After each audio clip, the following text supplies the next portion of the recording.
my pleasure to welcome today to my podcast the Real America's Voice journalist, Mr. Ben Bergquam. Hello, Mr. Bergquam. Thank you so much for joining me today. It's great to be with you. It's since Bucharest and at the Parliament. It was great to see you then. It was a great event and great to be back with you. Just as well. I would like to start off by mentioning that earlier today in Romania, just 2 hours ago, the Constitutional Court canceled the elections despite having validated them only 2 days prior. I believe it is crucial to seek the perspective of an American journalist from a publication such as yours in order to gain an objective insight from a country with a well-established democratic history, because the democracy in Romania is still very young. Although I planned to discuss a different topic, the current situation in our country demands attention. If I may, I would like to begin by outlining the context in Romania before addressing the main subject, which might take a short minute. Yeah, no, I think especially for our audience, American audience, every country in the world has different standards and systems and election processes, and some are good and some are bad and some are worse. And so no, I think for the audience and for myself, just understanding what just happened, because I've been following it. I was a supporter of George's and supporter of Georgescu, and I think it's definitely concerning. But yeah, please do. So, first of all, on November 24th, the first round of the presidential elections took place in Romania.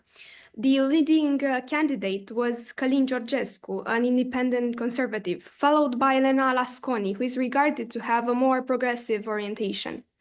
The candidates from the two major political parties, which have dominated power for 35 years in Romania, were finally defeated. The two dominant parties, PNL and PSD, were unable to accept that after 35 years, the people had finally rejected them. This led to speculation that an independent conservative candidate could not have achieved such success without external interference. When questioned by the press about potential foreign involvement, President Klaus Iohannis issued a statement on November 25th stating that he had not received any information from the state institutions regarding the influence of the presidential elections via social media platforms. Nevertheless, just days after making the statement, he convened the Supreme Council for National Defense, CESATE. For several days, the content of the discussions remained undisclosed.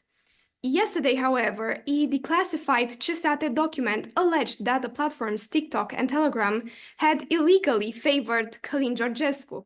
The document claimed that Georgescu's online visibility had been preferentially boosted compared to other candidates, content which was allegedly suppressed. It further asserted that his campaign had benefited from the support of a highly skilled digital marketing platform. If this alleged online favoritism spanned the entire 30-day campaign period with no intervention or detection of foreign involvement by any state institutions, I ask, is it appropriate for these institutions to raise such allegations after the first round of elections, once the results were clear and their candidate had been eliminated? Because still they had 4 weeks to act, but they chose to remain silent. Yeah, and at this point, when you say the elections were canceled, does that mean he remains in power, or who now controls Romania? President Klaus Iohannis, who already had 2 mandates, still remains in power. And indefinitely, or does it call for another round of elections? No, it calls for another round of elections, but it's very important to know that by constitution, President Iohannis will now name the prime minister and the government. So that's what's interesting about this, and the segues or the connections between America. One thing I would say off the bat is virtually all of the interference that we've seen in America from, in particular, the social media. And you said TikTok, and which was the other? Telegram. Yeah. All of the social media influenced by TikTok has almost all been directed for leftist candidates. It's run by the CCP, the Chinese Communist Party. And in fact, I quit using TikTok because they were suppressing our ideas, the truth about illegal immigration, the truth about election fraud, the truth about COVID. I quit using it because the suppression was so great on that outlet. The other interesting thing to think is this is what the left has done for years. They've used Facebook, they've used Instagram. Before Elon Musk bought Twitter, they were using Twitter. Jack Dorsey, when he ran it, it was all used to silence conservative voices. Mhm. And it's pretty ironic now that the Romanian president would come out and say that now these things are being used for conservative voices. My guess is that there's just more support on them now for conservative ideas because the leftist ideas have failed so miserably. That's why in America you're seeing that. In fact, TikTok and Telegram. Telegram tends to be more of a conservative outlet or conservative platform because it was one of the only ones where it wasn't being censored when all of the other cancel culture outlets and social media companies were banning and censoring people. I got permanently banned on YouTube for using the terms illegal alien. They said that was hate speech, for questioning the elections in America, which were 100% stolen in 2020. And I think more and more people are seeing that now. The evidence now is coming out on that. And for questioning COVID and its origins coming from China. So the irony that a leftist government would be saying that social media influenced the outcome of the election for conservatives, I think is pretty rich. But I also think, to your point, it probably points more to a fact that they're afraid of the truth that the Romanian people are waking up to the policies, and Romanian people don't want to become like Europe. They don't, the rest of Europe, Western Europe, that have been invaded and taken over by jihadists.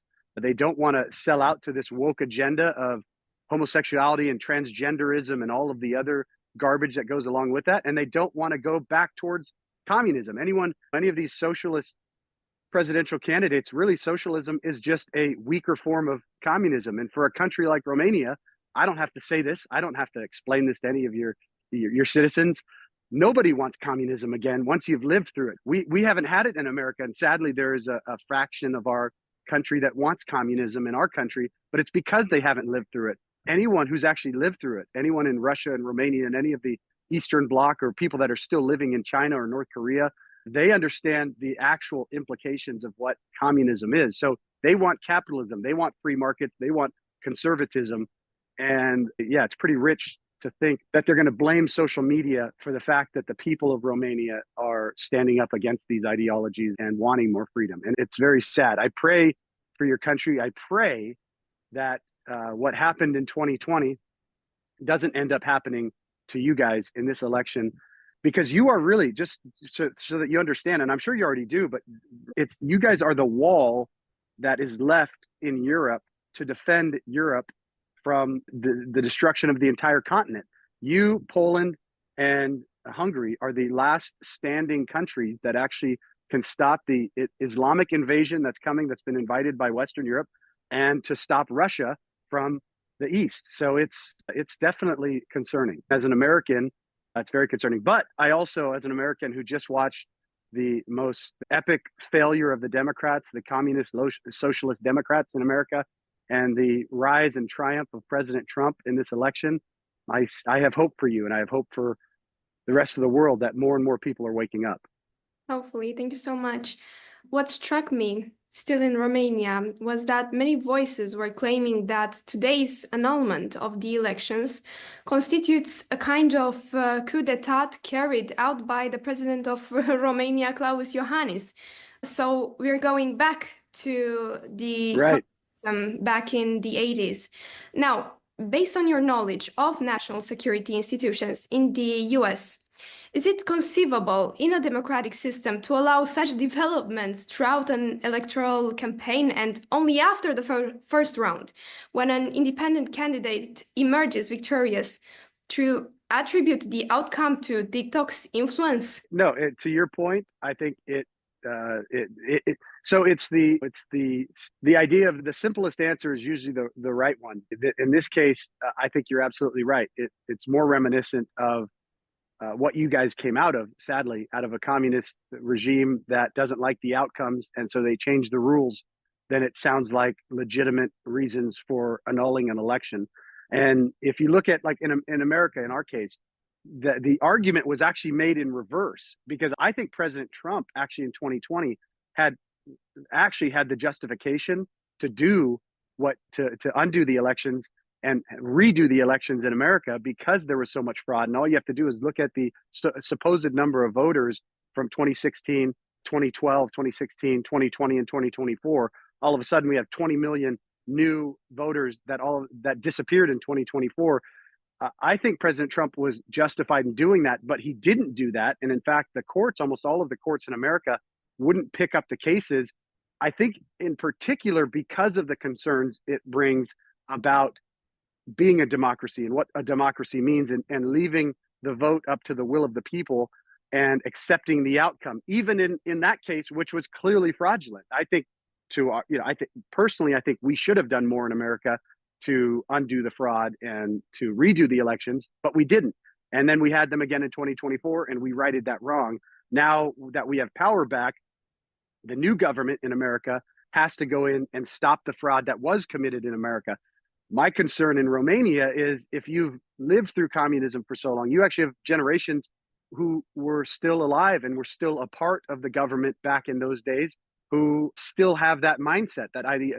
And it's a very alluring mindset of ultimate power. The reason why communism takes over so many countries and why socialism takes over so many countries is because to the leaders, to the politburos and the dictators, it is very appealing because it gives you ultimate power.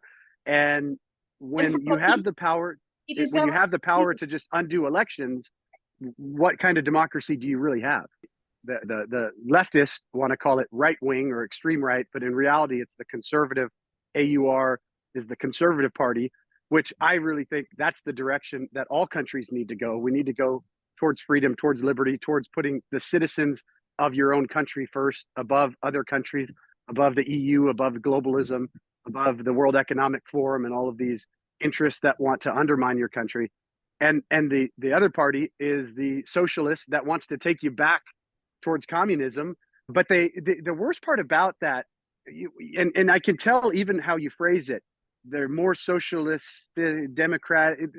They're communists. This is the mindset of communists, and they try to paint it. It's always the same. When communists lose power, they try to rebrand and come back. And we had that in America for a long time. They called it Democratic Socialists of America. They still have those organizations, but the reality is they're communists, and they want communist ideology put back into place. They want to have total control over what we do and what we say and how businesses are operated. And so it shows that there's still a foundation of people that liked that system, in part probably because they benefited from it. They were probably the ones in control of it. And so, or there's a new generation that, in our case in America, that aren't educated to what communism really was and is, and they're brainwashed into believing that it's a good thing. So through the universities, in particular in America, the brainwashing happens. But it is interesting, to your point, that it was those two parties that came out in the lead. And it's also concerning because the last thing you want is to go more socialist. Correct. Obviously, you understand the implications of that. Yeah, of course. I've just made today a parallel, and I'll tell you in 1 second about it. A criminal investigation targeting the independent candidate, Mr. Georgescu, was just launched yesterday. So Wow. I believe you can tell us better. Can we draw parallels between the case involving Donald Trump, particularly the accusations during the 2016 US election when the president was allegedly favored by the Russian interference? Absolutely. In fact, and you can also draw parallels between what happened in Brazil with Bolsonaro and Lula and the socialists weaponizing the justice system now against Bolsonaro. Yes. And what happened in America with President Trump is we have lost our justice system. I call it the injustice system in America. And the irony is that the same people that are trying to take America towards socialism and communism and globalism, destroying our borders, inviting the worst invasion into our country in our country's history, with over 10 million, probably closer to 15 to 20 million illegals invading our country in the span of 4 years, and then launching criminal probes into President Trump, but not just President Trump, all of his surrogates, everybody in his circles, anybody who even remotely touches him.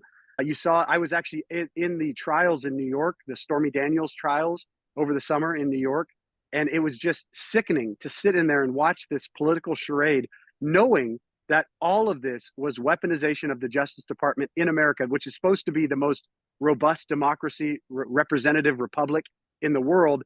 using the Justice Department against a political candidate. That is all that was. They were trying to destroy President Trump. But it wasn't just the indictments. It wasn't the 4 indictments. It wasn't the 90 plus felony charges. It was the 4 years that the coup. It was really a coup against President Trump from before he even beat Hillary Clinton, Perkins Coie, and both the Democrats and we call them rhinos in America, Republican in name only, Republicans had already lined up to create the Russia collusion hoax that we know now. It was a lie from the beginning. They weaponized, we call the deep state. It's our CIA, our FBI, and the apparatus, the intelligence apparatus in America to create a lie against President Trump, to spend 4 years of investigations by traitors like now Senator, he's going to be a U.S. Senator, Adam Schiff, to go after President Trump, to target him with this Russia collusion lie, to impeach him twice. I was in both of those impeachment hearings watching that, reporting on that, and they impeached him twice. And I came out of the second one thinking, what could they possibly do now? He's defeated them at every step of the way, exposed them for what they are. What could they possibly do now? A week later, COVID was released by China. It had actually been released before that, but we find out about it a week after the second impeachment, and COVID was released around the world. And then we saw the election theft using COVID to do mass vote by mail, to lock down our countries, to destroy our economies, and steal the election in 2020, and then continue the weaponization of the justice system. So yes, there are many parallels, and I would just caution Romanians, do not accept it. What they're doing, if they do this, if they get away with this, the Georgescu, they can do it to anybody. And it's the same message I had here in America. If they can do this to President Trump, or if they could do this to one of our heroes in America and one of the leaders on Real America's Voice, Steve Bannon and the War Room, if they can do it to Steve Bannon or Peter Navarro or anybody, if they can weaponize the justice system against people that are that politically influential and that wealthy, they can go against any one of us. That's the big concern. So I would highly caution, there should be outrage against this. You should be looking at every avenue to expose the corruption that is behind this. It's not what they're saying out front. Expose the media outlets that are pushing this narrative, find out who's actually behind it. I guarantee you, though, it's not just the people in the political positions that are running this. There are, and it's ironic that they stopped the election or annulled the election because of outside influence. I guarantee you there is outside influence coming into Romania from the globalists, from the Klaus Schwabs, from people in America like George Soros that are pushing these ideas, and Barack Obama that are pushing these ideas. So I would be very concerned, and there are many similarities, and I would just highly caution the Romanians not to go down that road. In America, it's the so-called marginalized communities. They divide people by race, ethnicity, gender, and so you have all of these different groups of people that are claiming to be victims that really are victimizing themselves. They're being used as pawns. In America, a lot of the Black community, you saw what happened during the George Floyd riots, and we basically burned down many cities in America at the altar of so-called justice. They were saying they wanted justice. But the truth was, the justice was actually holding criminals accountable. But what they were actually asking for was injustice. They wanted for criminals to be not held to the same standard as other people, just simply because of the color of their skin. And what we need, and what Romania needs, and what the world needs, is blind justice. So that whether you're LGBT, or you're Black, or you're brown, or you're white, or you're blue, or you're purple, or you're male, or you're female, or you have some mental illness that tells you you're some 50 other genders, or you're a cat or a dog, whatever you claim you think you are, that there is blind justice. And what we're doing by creating all of these different protected classes in America now, even illegal aliens are this somehow protected class. What you're doing by creating these different classes and different standards of justice is actually creating more injustice. And so it's really important that we get back to stop dividing ourselves based on all of these superficial things that really don't matter. It should be, as a human being, as a citizen of this country, I have just as much rights as any other law-abiding citizen of this country. Now, if I violate the law, I lose some of those rights, I go to jail. But as long as I'm following the laws of this country or any country, I should be treated the exact same way, whether I'm president or I'm the bus driver in your local community. Everyone should have that. But what we've done is actually given power to these systems. In America, we did it through people. I mentioned George Soros. His entire organization, all of his philanthropy goes to buying off district attorneys to basically creating more injustice, to create social injustice by protecting certain classes of people and by going after other classes of people. What we have to go back to is actually protecting everyone's rights equally, whether I like what your activity as a person or not. But again, that also gives me the right to communicate. That's why we have free speech. One of the things that a lot of these groups don't like is the fact that in America we have free speech. And if, as a Christian conservative, I don't agree with homosexuality, I don't agree with the lifestyle, I don't agree with transgenderism and all of the things that they're trying to do to castrate our children, they want to silence me. And the way they do that is through the so-called justice system. So a lot of people actually don't want justice. They just want control. And we've got to be very careful about that. And to your point, a lot of the people in these different groups don't realize that's happening. They may not agree with that being happening. They want people to have these free expressions, but their voice is being used to silence the opposition simply to, and it's done under the guise of justice, which is the worst part of it. Correct. Now, I'll go along with their theory regarding the external influence, assuming it to be true, although many people express doubts about it. And keep in mind, no evidence has been provided. These are Yeah, that's the question I was going to ask. What evidence is there? There's actually no evidence. There's just suppositions. That's all. Now, I was gonna ask you, we can also view the electoral media, promotions, street posters, and all such activities as influence on the public opinion as well, which have been exceptionally costly for the machinery political parties. What's your perspective on this? In what way would you define influence? Could we assume that those with significant financial resources have an advantage while the independent candidate was placed at a disadvantage? Yeah, absolutely. The incumbent always is at an advantage. The incumbent party, the incumbent political structure, the people with the money, clearly, if you have more money than me, you have more influence.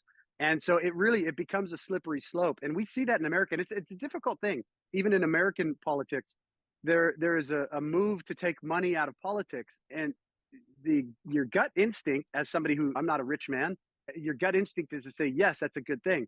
But then where does it stop? And where do you lose that voice? The left now wants to come after Elon Musk in America because he helped promote President Trump. Now they're saying that was undue influence. But yet in 2020, they allowed Facebook, Mark Zuckerberg, Jack Dorsey, the former owner of Twitter at now X, they allowed them to spend hundreds of millions of dollars against President Trump and on pushing lies and on promoting all of the misinformation and fake news about COVID. And we've got to be very careful in saying what outside influence can be censored and what outside influence can't. I don't have a good answer for you on that. It's something that we have to consider as countries. But as soon as you start putting limits on it, you become like China. You can shut down an entire, or North Korea. Basically, they shut out all other voices of dissent. And at some point, you become what you're trying to protect yourself from. You become a tyrannical dictatorship because you've stopped all the other voices from having any impact in the conversation. I do think you have to keep out foreign influence, like in America, the Russia collusion hoax, where we weaponized our justice system. There's certain levels of treason that I think we have to protect against. But just saying that social media had an impact on the election is not enough to be able to say we have a right to annul this election. That to me is a very dangerous precedent that leads you down that road of dictatorship.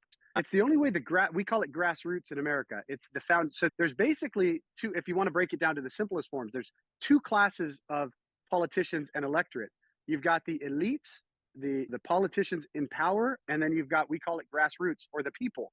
And it's very difficult. And that's why it's so critical, why social media is so important, and why all of these outside ways of communicating are so important, because it allows us to compete with the elites who have all the money and all the influence and can buy all the ad space, and in some cases control the mainstream media companies, in some cases directly, in some cases indirectly.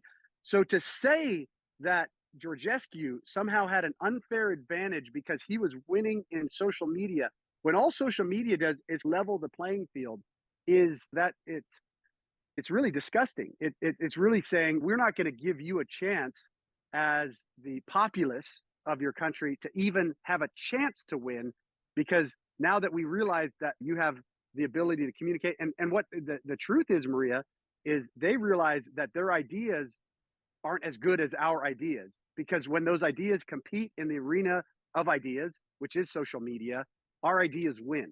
And I think they're incredibly nervous and scared that as they lose that control through the mainstream media, and we're seeing that in America, mainstream outlets like CNN and MSNBC and New York Times, they've realized they have lost power. The celebrities in America have realized they've lost power, and really the people are getting their information from these outside external social media, and a multitude of them. And so to me, I would say the answer is more social media, more options, more freedom, more competition.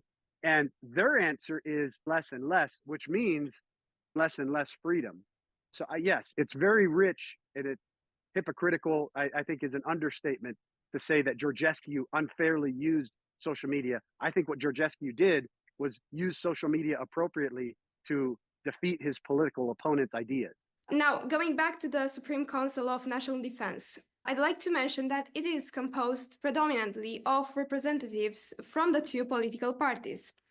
I'd like to consider this context. Now, the other institution and most significant one, since it disrupted the elections today, is the Constitutional Court. Its members, likewise, are politically appointed by the losing parties. Essentially, these two political institutions have joined forces to annul the elections. I'm curious, how such matters are handled in your country. Does the Supreme Court in the USA include politically appointed members? And what about the institutions responsible for overseeing national security? Are their members also politically appointed? Yes, and they shouldn't be. And yes, and I'll say yes and no. So the idea of our Supreme Court is they are appointed, they are initially appointed by a president, and they are voted on by our Senate.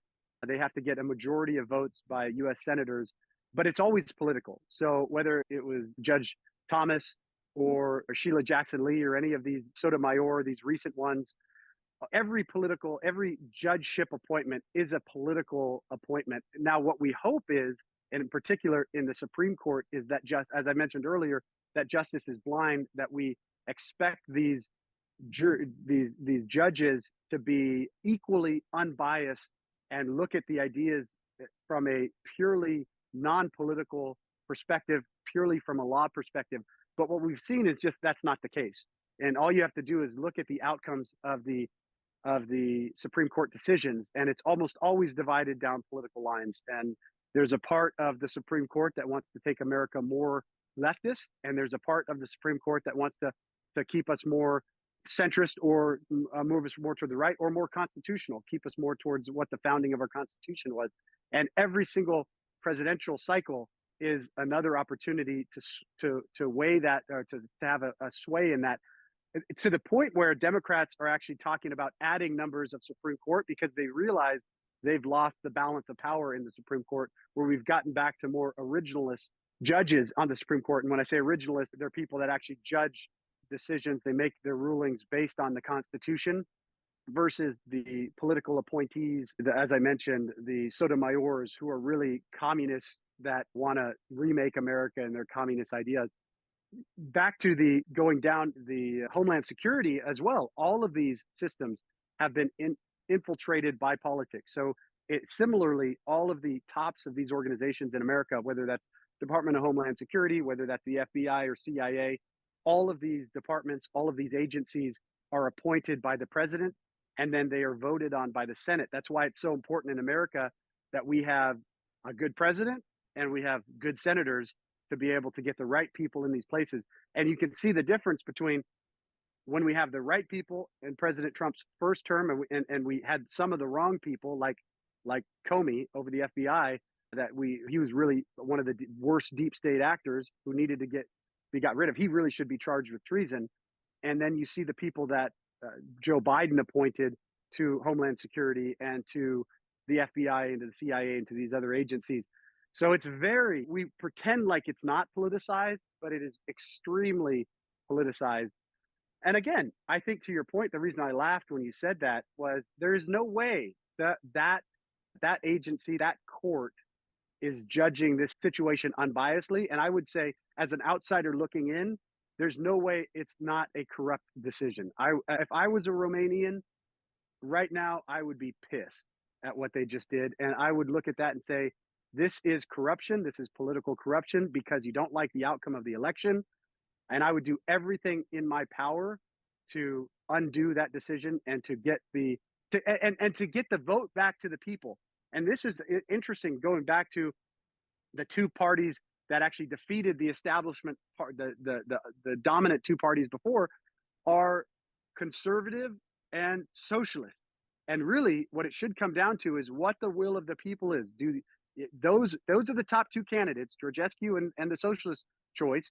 This should go to the will of the people. And in what it's the, you know, what it really comes down to Georgescu to communicate, and to these two political parties to communicate their ideas and to win over the voters. And that's what you want in Romania. You want the will of the people, not the will of the government, not the will of the Supreme Court, not the will of the political class.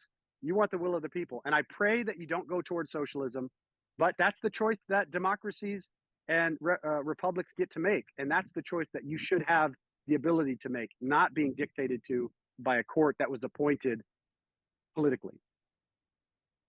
Regarding the USA, yesterday the US State Department issues a statement regarding Romania, which received significant media coverage. The State Department expressed concern about the report from the Supreme Council of National Defense.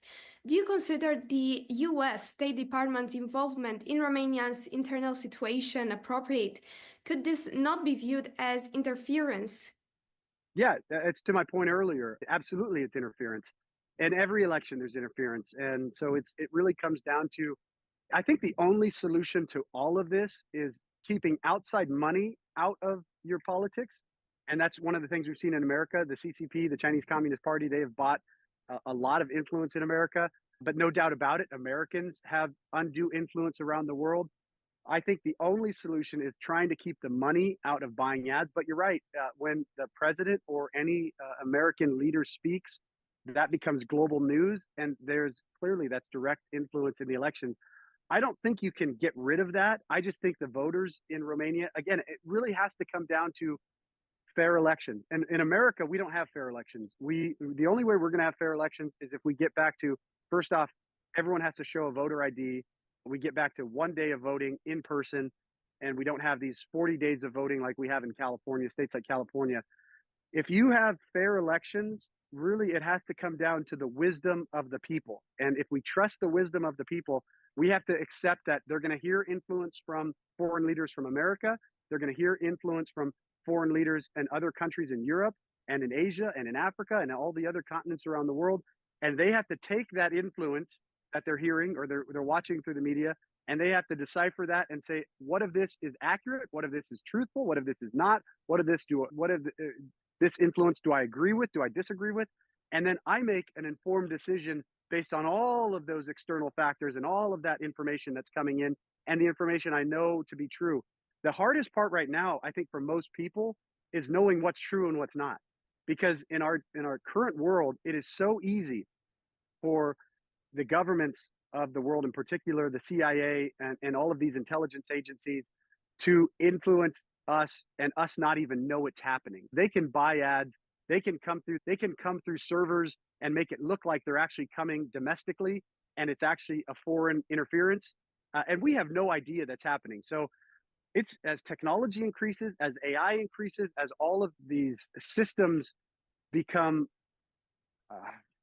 more complex, it becomes much more difficult for an average person to even know what information is truthful and what's not. And again, it's a tricky world that we're heading into. And the bottom line is, the more government control, the less the will of the people, the worse off your country is going to be. And so everything that you can do to take power back from the federal branches and get it back to local control, where the local people are making decisions about their own lives. This is the only solution. I'll give you an example in America.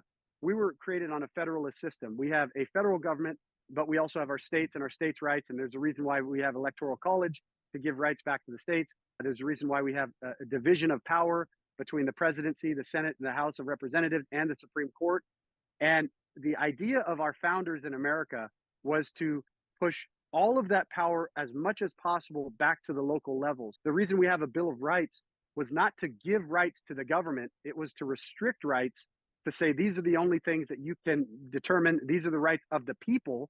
And outside of the will of the people, the government has no rights. And really, the government is only it should only be the will of the people. What we've created is a bloated government, top-down government, where the federal government dictates just about every part of every aspect of our life, and then the local control has really been eroded. What we need to get back to is, and that's why I'm so excited for Elon Musk and Vivek Ramaswamy and RFK Jr. in American politics to go in and gut these agencies and organizations.